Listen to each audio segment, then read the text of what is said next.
A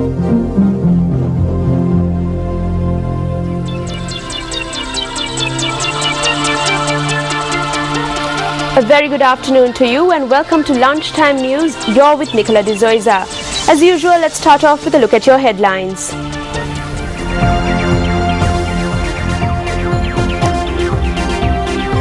One person dead and 16 others injured in a motor accident in Nochiagama. Steps taken to expel Buddhist monks who behave in an indisciplined manner and engage in illegal activities.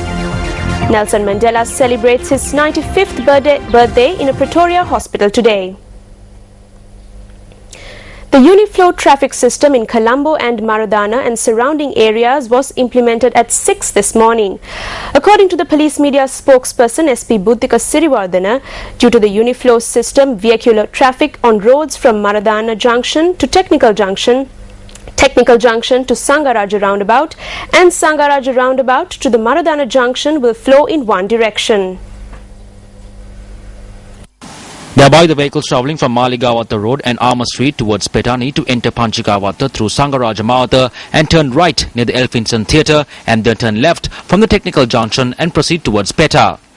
The police said that vehicles travelling from the Gamini roundabout and Punchaburalla towards Armour Street and Maligawata Road need to proceed to the Technical Junction and turn right onto Sangaraja Mawata and proceed until Armour Street or Maligawata Road.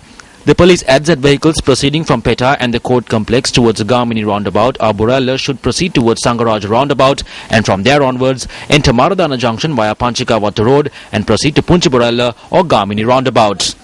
The police said that vehicles travelling from Maligawata Road and passing Sangaraja Mawata will not be permitted to turn to Armour Street. The police went on to say that these vehicles could proceed to the main road through Kettarama and Babapulle Road and then through Grand Pass Mawata near Armour Street Police Station.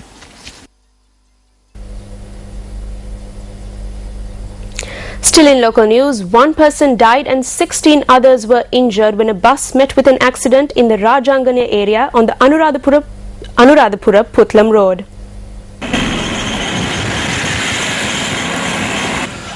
The police media unit said the accident occurred at around 3 a.m. when a lorry collided with a bus that was parked on the side of the road near the Rajanganya Junction. The individuals injured in the accident were admitted to the Anuradhapura Teaching Hospital and the Nochiagama Hospital. The police said that a 64-year-old resident of the Henagama area in Horana succumbed to his injuries. A group travelling from Bandaragama to Mana on a pilgrimage were the victims of the accident.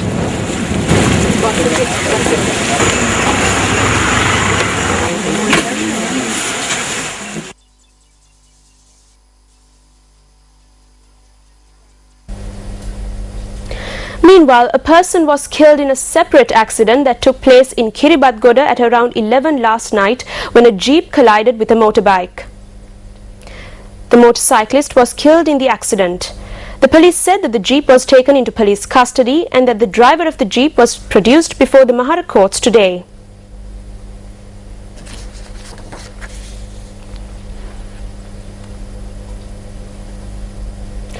Private bus employees operating on the 122 Avissavela-Colombo route and the 3/1 Avissavela-Peta route have commenced a strike action. Secretary of the Lanka Private Bus Operators Federation Anjana Priyanchit says that the strike was launched in protest against the assault carried out on a bus conductor by a group of persons. A group had assaulted him. We will continue the strike action until legal action is taken.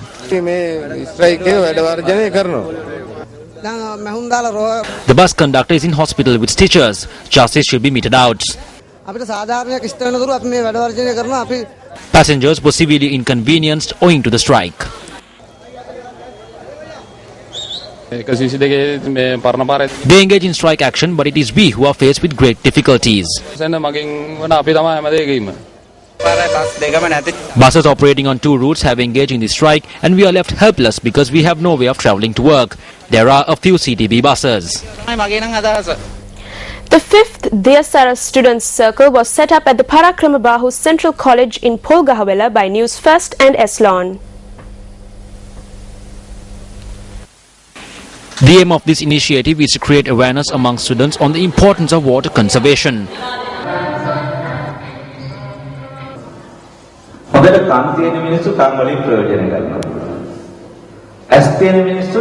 Those who have the ability of hearing take maximum use of it, and those who can see take the maximum use of their sight.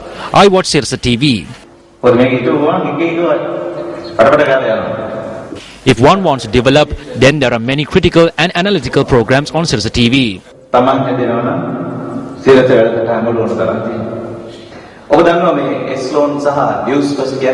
All of you know that Eslon and Newsfirst are two #1 brands in the country. These two brands do not need promotions or publicity. Various programs can be initiated for this purpose, but it is not necessary for these two brands.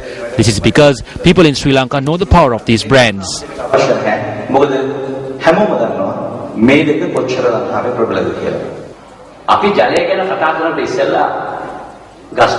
We need to speak about trees before speaking about water, because there is no point in finding a solution to a problem without providing a solution to its root cause. On most instances, we attempt to find solutions when there is a shortage of water. If solutions are provided to the cause of this problem, then there will be no shortage of water.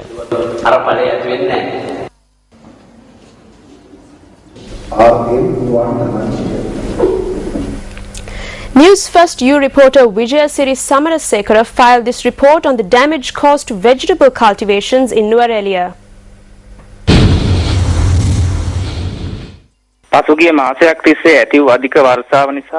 The heavy rainfall experienced in Nuwara has harmed vegetable cultivations. Farmers are incurring severe losses as a result. The prices of vegetables in the market are also very expensive.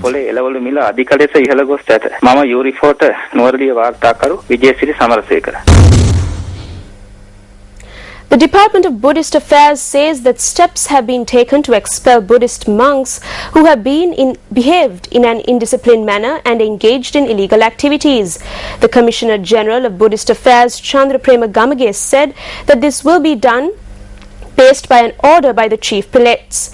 He said that this year alone, 10 monks who have acted with indiscipline have been asked to leave the Shasana. If a monk has committed a wrong, engaged in robbery or corrupt activities, you can bring it to our attention or to the attention of the chief prelates, and we will take necessary action to expel such monks. We have discussed this with the chief prelates.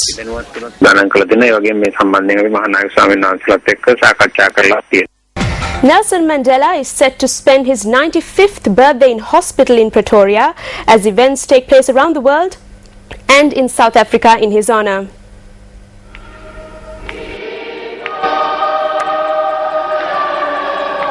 South Africans are being urged to match the former president and anti-apartheid leader's 67 years of public service with 67 minutes of charitable acts.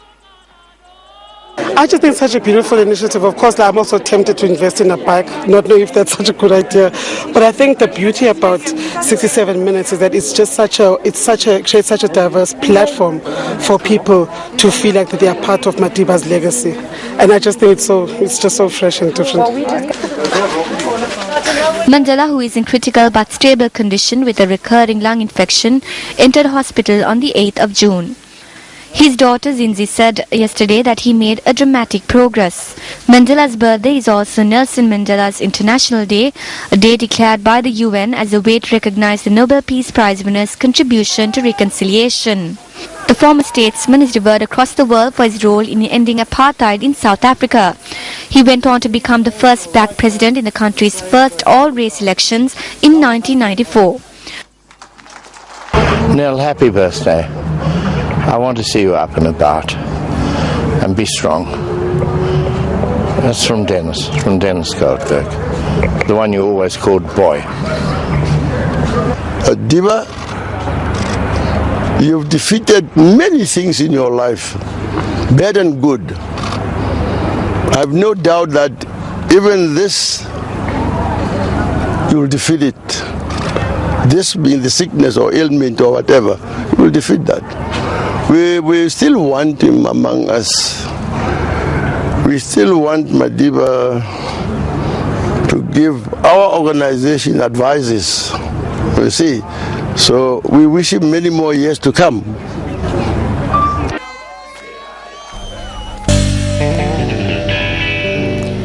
Sri Lanka Cricket has taken a decision to impose a 50% fine on a Sri Lankan A-team cricketer's tour fee as a severe warning for his behaviour.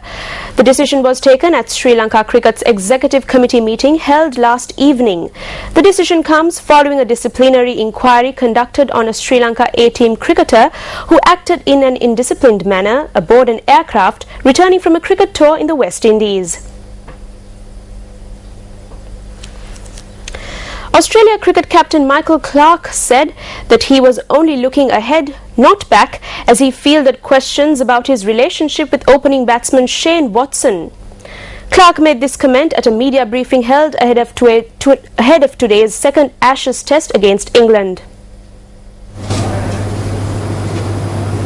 Clarke is claimed to have described Watson as a cancer in the side in leaked papers from a lawsuit brought by former coach Mickey Arthur, a South African who is claiming that he suffered racial discrimination when he was sacked as Australia coach 16 days before the first test. After historic last wicket stands in each innings in the first test, Australia eventually lost by 14 runs on Sunday.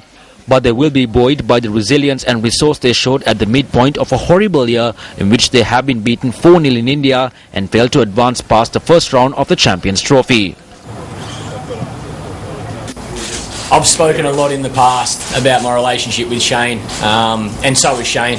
So I'm not going to go into that. I'm not going to go backwards. For us in this team right now, it's about looking forward. It's important for me to keep my eyes on the field. We as a team know we have a really important job to do in this test match and for the rest of this series. So, you know, none of this will be a distraction to me personally, and it certainly won't be to the team. I'm focused on making sure I'm scoring runs firstly, but we need to win this second test match, so I'm looking forward to that. The second test starts today, and Australia will be looking to build on their performance in the first test at Trent Bridge, which they lost narrowly. Meanwhile, England captain Alastair Cook declared himself unconcerned by Australia's off-field issues, but did comment on the need for cohesion in any team. Speaking at Lord's a day before the second test begins, Cook said that any problems within the Australia camp were of no concern to England, who won a thrilling first test by a narrow 14-run margin in Nottingham on Sunday. Oh yeah, but it's not for us to comment on it. It never has been. One of our strengths, I always go, we concentrate solely on ourselves. We know how important team spirit is. We know how important the team culture is. We've experienced difficulties in the past, but you know, for me to comment on what's happening in Australia camp, I think would be wrong. And anyone, as I said, who saw what happened in Trent Bridge doesn't seem to affect them. England have had problems within their own team in the recent past, with batsman Kevin Peterson being dropped from the side and having to be reintroduced after exchanging texts with South Africans during the last series between the sides. England have named the same 30-man squad for the test, with the final decision again resting between the pacemen Stephen Finn, Tim Bresnan and Graham Onions.